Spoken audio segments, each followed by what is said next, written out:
So let's look at isosceles and equilateral triangles in lesson 5.6. This is on page 315, and this video lesson will be brief.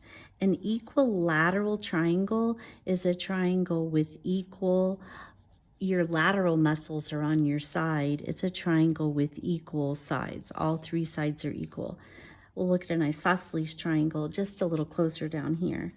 So an isosceles triangle has at least two sides congruent to one another. So at least two implies that if you had an equilateral triangle with all three sides congruent, it would actually also be isosceles, and it would have all of the characteristics that we find in an isosceles triangle. So what are those characteristics? Well, it has at least two sides congruent. The two congruent sides are called the legs. So these two sides have been marked congruent. These are the legs. The angle where the legs, that common vertex where the legs connect, this angle is called the vertex angle of the triangle.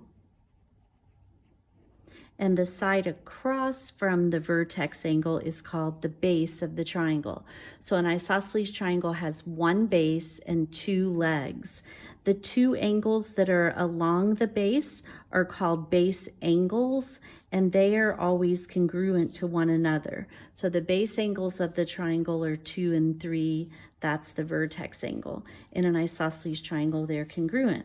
That's actually what the isosceles triangle theorem says. If two sides of a triangle are congruent, therefore it's isosceles, then the angles opposite those sides are also going to be congruent to one another. So if you know the sides are congruent first, the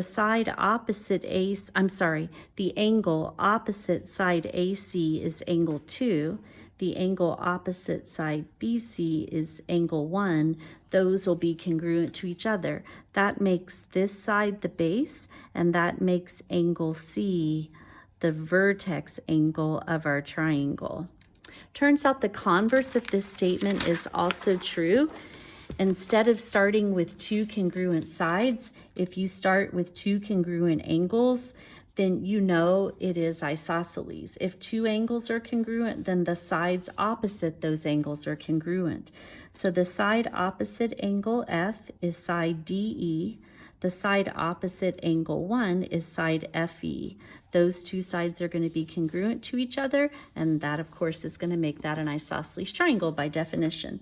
But the converse is true. So two congruent angles guarantee two congruent sides. Two congruent sides guarantee two congruent angles. All right, we're going to skip over here to example 2. Only I'm not going to do this the way they did. So they're trying to decide what type of triangle we're looking at here. And I think you can see, I guess I probably would need to do that to see if it were equilateral though. 1, 2, 3, 4, 5, 6, 7, 8. Side BC is 8 units long. It's horizontal, we can just count it. The other two sides, let's see if we can come up with a measurement just using slope. It makes a right triangle, remember? So we go up 1, 2, 3, 4, 5. I go up 5, and I go over 1, 2, 3, 4. 5 and 4. Let's just quickly do the Pythagorean theorem for that. Up 5 over 4, there's my right angle. Is that going to be 8? 5 squared plus 4 squared equals x squared. 25 plus 16.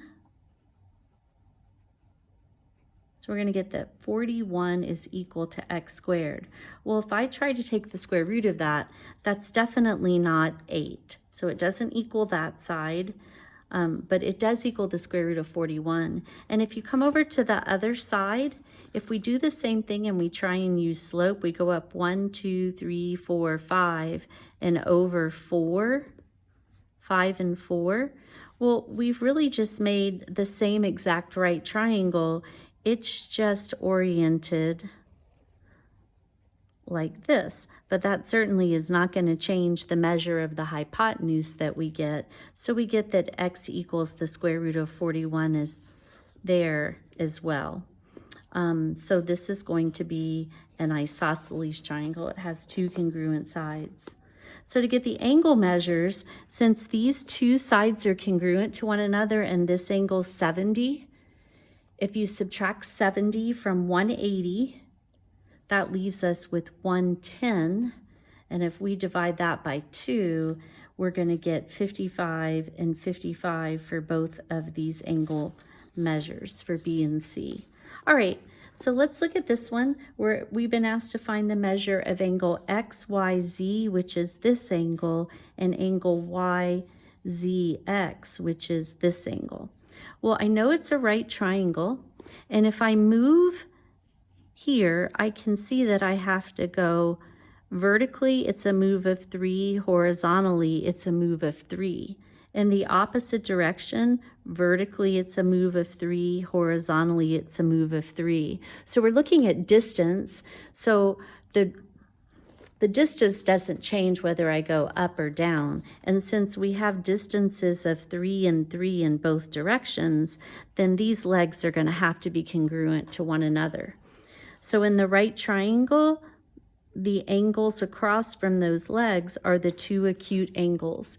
And if this is 90, we need to take the remainder of the angle sum theorem. We know we need 90 more degrees, and we're going to split that evenly between these two angles. So each of these angles will be 45 degrees and 45 degrees. A couple of just really quick corollaries. A triangle is equilateral. It has 3 equal sides. If and only if. Remember, that means that this is true no matter which comes first. So the original statement and its converse are true. If it's equiangular, which means it's going to have 3 equal angles. Well, if a triangle does have 3 equal angles and all 3 of them add up to 180, divide 180 by 3, and in an equilateral triangle, each angle will measure 60 degrees. That's what the corollary tells us. All right, flip it over, and I just want to look at these 2 questions and we'll stop.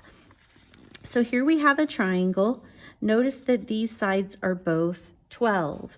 So because JL is equal to JK, we have isosceles triangle JLK. So because it's isosceles, I can use the theorem, and the theorem says that the base angles down here are going to be congruent to one another. Remember, this is the vertex angle where the 2 legs connect. So we know that base angles L and K are congruent, so their measures are equal. So that means that angle K is also going to be 60 degrees. And then if we just use the triangle sum theorem, add these 2 and subtract from 180, that's going to leave us with 60 degrees for angle J as well, which is what we were looking for. All right, so in this one, same thing. We want to find the measure of angle R, and we want to figure out how long PR happens to be in centimeters. That's an interesting little twist. It's worth looking at. Okay, so we know this is isosceles, so therefore we know that these 2 angles have to be congruent to one another. If this one is 60 all by itself, 180 minus 60 will leave us with 120, and then the 120 needs to be split evenly amongst those 2 angles, and of course that's going to give us 60 degrees. So it's definitely isosceles, but because all the angles are congruent, this is actually equiangular. And when it's equiangular, remember, it's also always equilateral. So all the sides will be equal to one another. So since these 2 sides are 5, then our remaining side needs to be 5 centimeters. And we'll practice more of these types of problems as well as proofs when we're together in class.